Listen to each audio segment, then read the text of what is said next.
Good morning students, welcome back to the e-learning platform of the GS College of Commerce Wardha. आज हम देखने वाले हैं मांग विश्लेषण। इससे पहले हम जो है अपना पहला यूनिट कंप्लीट कर चुके हैं, जिसमें हमने विभिन्न एस्पेक्ट देखे। आज हम जो है अपना सेकेंड यूनिट स्टार्ट करने वाले हैं। उस सेकेंड यूनिट में जो है आपको 4 चैप्टर्स हैं। पहला चैप्टर जो है मांग विश्लेषण, डिमांड एनालिसिस। दूसरा चैप्टर है इलास्टिसिटी ऑफ डिमांड, मांग की लोच। तीसरा चैप्टर उसमें है आपका तटस्थता वक्र, इंडिफरेंस कर्व। और चौथा चैप्टर है आपका मांग पूर्वानुमान, डिमांड फोरकास्टिंग। तो जैसा कि आप देख सकते हैं कि ये 4 चैप्टर्स हैं और मार्क्स का वेटेज जो है वो 20 है। तो आपको जो क्वेश्चंस आएंगे बेसिकली 8, 8 एंड 16। तो यहाँ पर आपको 4 चैप्टर्स में से बेसिकली क्वेश्चंस आएंगे। तो जहाँ तक आप देखते हैं कि यहाँ पर हमारा जो मांग विश्लेषण है, डिमांड एनालिसिस है, ये एक इम्पॉर्टेंट आस्पेक्ट है। साथ ही साथ इम्पॉर्टेंट एस्पेक्ट होने के साथ साथ बेसिकली इसी से बहुत सारी चीज़ें इसमें जुड़ी हुई हैं। तो पहले हम ये देखते हैं कि भाई हम कोई चीज़ की, वस्तु की मांग क्यों करते हैं। वस्तु की मांग करने के पीछे क्या उद्देश्य होता है। हम देखते हैं हम बहुत सारी चीज़ें परचेज करते हैं। क्यों परचेज करते हैं? बेसिकली कोई चीज़ को परचेज करने के पीछे ज़रूरत होती है, नीड होती है। उस नीड्स की वजह से हम उस वस्तु को क्रय करते हैं।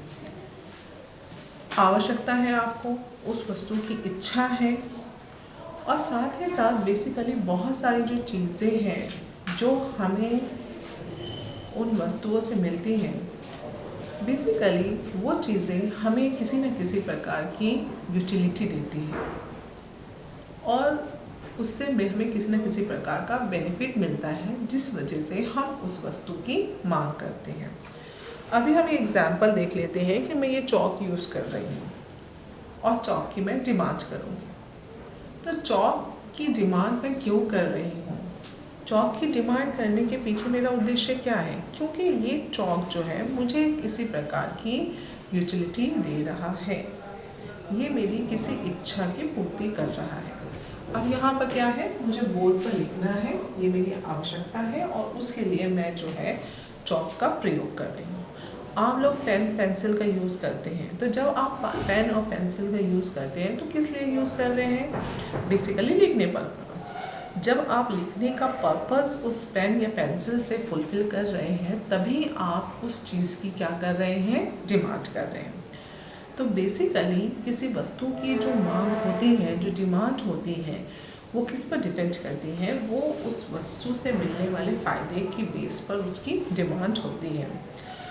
तो हम आज जो ये चैप्टर देख रहे हैं मांग विश्लेषण, इस मांग विश्लेषण में हम विभिन्न एस्पेक्ट्स को देखेंगे कि भाई मांग क्या है, मांग का सिद्धांत क्या है, लॉ ऑफ डिमांड क्या कहता है, मांग का जो सिद्धांत है उस सिद्धांत के क्या अजम्पशंस हैं और क्या क्रिटिसिज्म है।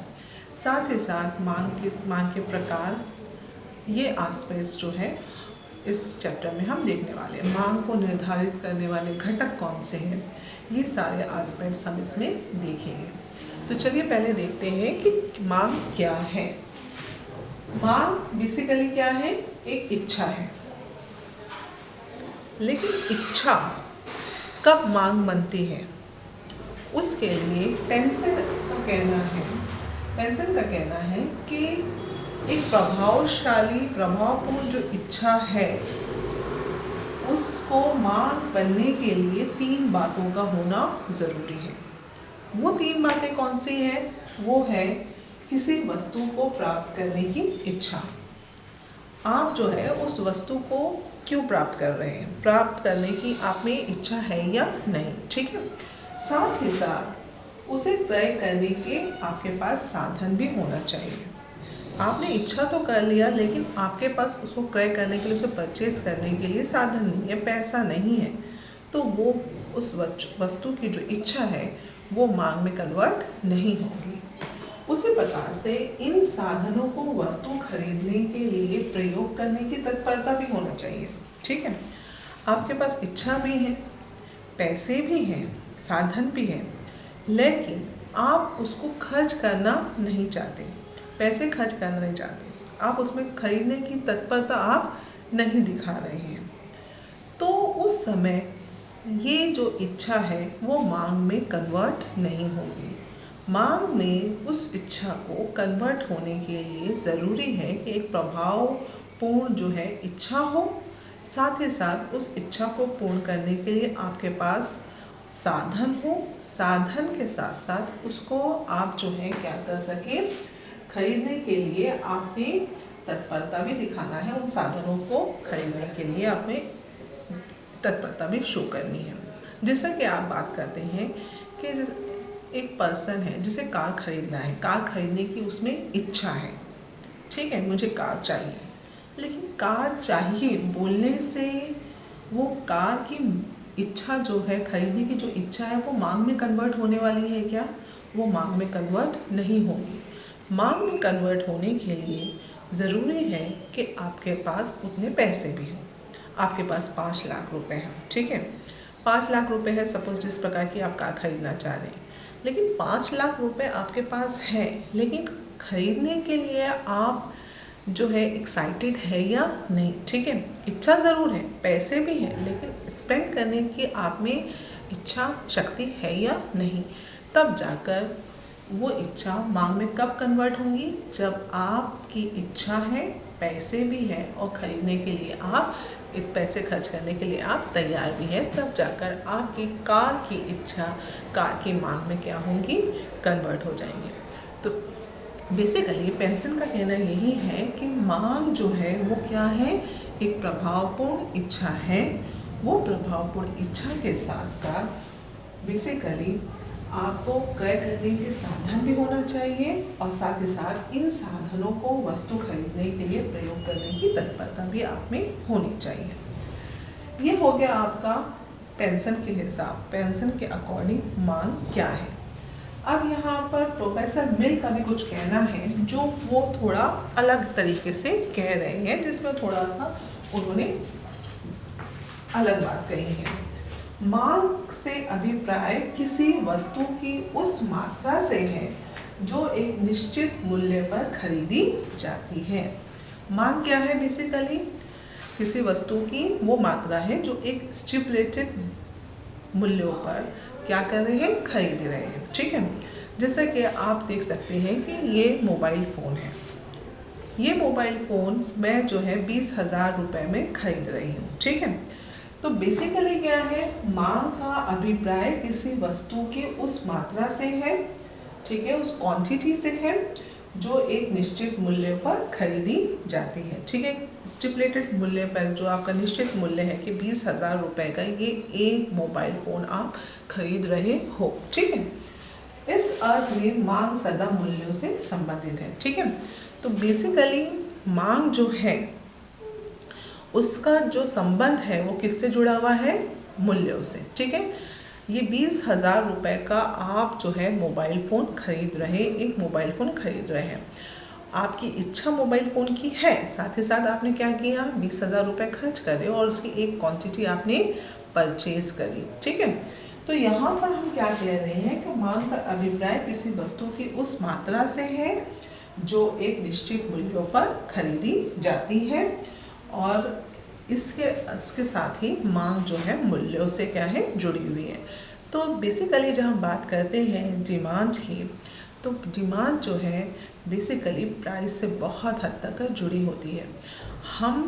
हम जो है कोई भी वस्तु को जब खरीदते हैं, बाज़ार में जाकर हम कोई चीज़ को खरीदते हैं, तो उस वक्त हम ये देखते हैं कि भाई उसका प्राइस क्या है, और प्राइस के अनुसार ही तब जाकर हम उस वस्तु का क्रय करते हैं।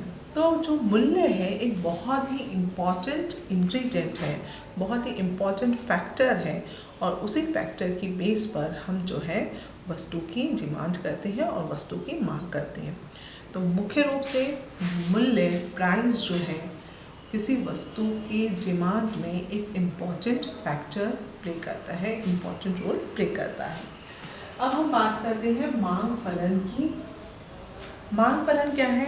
आप जो है डिमांड फंक्शन की बात करते हैं कि यदि हम उसको एक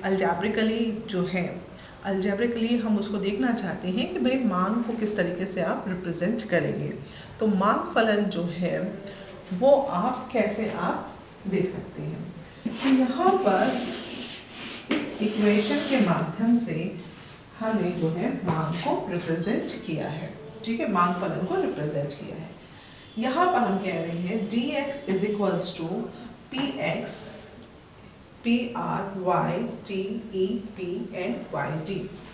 तो बेसिकली आपका जो डिमांड है, एक्स कमोडिटी की जो मांग है वो कैसे निर्धारित होती है, उसको कौन से फैक्टर्स हैं जो इन्फ्लुएंस करते हैं। बेसिकली उसको सबसे पहला जो फैक्टर है जो उसको इन्फ्लुएंस करता है वो है उसकी कीमत, वस्तु का मूल्य, ठीक है। तो अब वस्तु की अपनी कीमत, सबसे पहले हम ये देखेंगे कि उस वस्तु की प्राइस क्या है, ठीक है। बेसिकली प्राइस की बेस पर ही हम वस्तु का क्रय करते हैं। तो यहाँ पर ये जो px है वो क्या है? Price of the x commodity, जिसकी हम क्या कर रहे हैं? डिमांड कर रहे हैं। उसके बाद संबंधित वस्तुओं की कीमतें। संबंधित वस्तुएं क्या है? देखिए आप हम देखते हैं संबंधित वस्तुएं, स्थानापन्न वस्तुएं, ठीक है। जो आपका स्थानापन्न वस्तुएं है सब्स्टिट्यूट गुड्स होती हैं, कुछ गुड्स जो है कॉम्प्लीमेंट्री गुड्स होती हैं, ठीक है। स्थानापन्न वस्तुएं क्या है? सब्स्टिट्यूट गुड्स क्या है? जैसा कि हम कॉफ़ी की बात करते हैं, कॉफ़ी और चाय ये एक दूसरे की क्या है? स्थानापन्न वस्तुएं हैं, ठीक है। क्योंकि आप जो है यदि चाय है और कॉफ़ी है, तो कॉफ़ी और चाय, अगर आपके पास कॉफ़ी अवेलेबल है, ठीक है, एक व्यक्ति है जो कॉफ़ी की डिमांड कर रहा है लेकिन वहाँ पर शॉप में कॉफ़ी अवेलेबल नहीं है, तो वो क्या लेगा? चाय भी ले सकता है। तो एक्स कमोडिटी अगर अवेलेबल नहीं है तो वाई कमोडिटी यदि डिमांड की जा रही है तो इसे हम क्या कहते हैं? सब्स्टिट्यूट गुड्स कहते हैं, ठीक है, स्थानापन्न गुड्स कहते हैं। उसी प्रकार से कॉम्प्लीमेंट्री गुड्स भी होती है। कॉम्प्लीमेंट्री गुड्स एक के साथ दूसरी वस्तु क्या है? अनिवार्य है, ठीक है। जैसा कि हम एग्जांपल ले लेते हैं कि यदि आप कार चलाना चाहते हैं या आप टू व्हीलर चलाना चाह रहे हैं, तो उसमें जो पेट्रोल है वो उसका क्या है? एसेंशियल इंग्रेडिएंट है, कॉम्प्लीमेंट्री गुड्स है। तो संबंधित वस्तुओं की कीमतें, ठीक है, जिसे हम आर से रिप्रेजेंट कर रहे हैं, इंग्लिश में इसे कहते हैं रिलेटेड गुड्स, ठीक है। तो price of the related goods. अब ये रिलेटेड गुड्स क्या है? ये रिलेटेड गुड्स आपकी सब्स्टिट्यूट गुड्स है, ये रिलेटेड गुड्स आपकी कॉम्प्लीमेंट्री गुड्स है। तीसरा है उपभोक्ता की आय। जब हम उपभोक्ता की आय की बात करते हैं, उपभोक्ता की आय मतलब इनकम, ठीक है, which is represented here with the y, जिसको किससे रिप्रेजेंट कर रहे हैं हम? वाई से। तो उपभोक्ता की इनकम एक बहुत ही इम्पॉर्टेंट एलिमेंट है। देखिए अगर जैसा हम बात करते हैं गरीब व्यक्ति है, ठीक है, और साथ ही साथ जो है एक अमीर व्यक्ति है। गरीब व्यक्ति है, उसकी जो डिमांड होगी, उसकी जो मांग होगी बहुत हद तक कर उसकी क्रय क्षमता पर निर्भर करेंगे, ठीक है। एक गरीब व्यक्ति है, जब वो कोई चीज़ को क्रय करता है तो वो ये देखता है कि भाई उसके पास आने वाली इनकम कितनी है।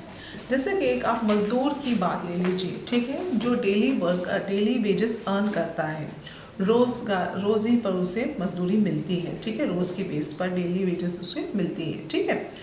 तो जब वो व्यक्ति 400 रुपये रोज़ के हिसाब से या 300 रुपये रोज़ के हिसाब से कमा रहा है, तो उसकी जो क्रय क्षमता है वो उतने रुपए तक का सीमित है। तो बेसिकली वो जब खर्चा करेगा, ठीक है, तो वो ये देखेगा कि भाई अपन कितने रुपए खर्च कर कर गेहूँ, चावल और दाल हम खरीद सकते हैं।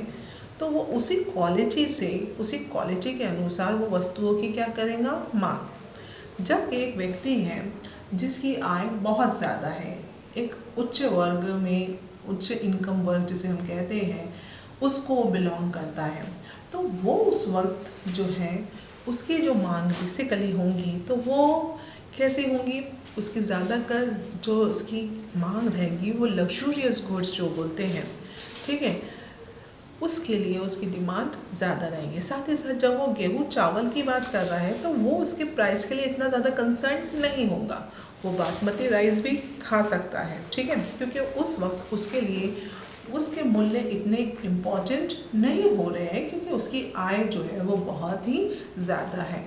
तो बेसिकली उपभोक्ता की जो आय है वो भी एक इम्पॉर्टेंट फैक्टर होती है, एक प्रमुख घटक है। उसी के साथ साथ उपभोक्ता की रुचियाँ, द टेस्ट, ठीक है, टेस्ट ऑफ द कंज्यूमर, जिसे हम टेस्ट ऑफ द कंज्यूमर की बात करते हैं, फैशन है, टेस्ट है, और ये चीज़ें ऐसी हैं जो चेंज भी होती हैं, ठीक है, फैशन ऐसी चीज़ है जो कि चेंज होता रहता है।